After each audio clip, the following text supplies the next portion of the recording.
Andreas, hvad fanden laver du? Du skal i skole.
I har jo fremlæggelserne for til på næste mandag, så jeg skal lige høre, hvordan går det med det. Har I nogle ting, som falder jer svært måske? Nogle ting, vi lige skal have op og vende?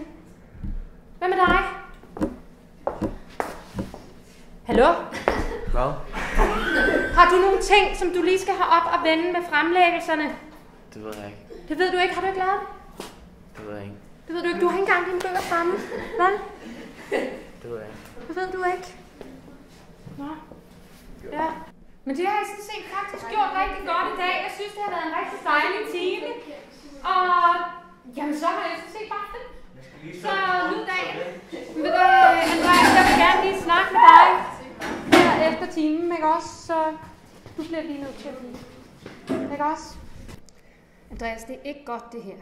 Det er som om, at du overhovedet ikke er til stede i timerne. Du hører ikke efter. Du svarer ikke, når man spørger dig. Hvad er det med dig?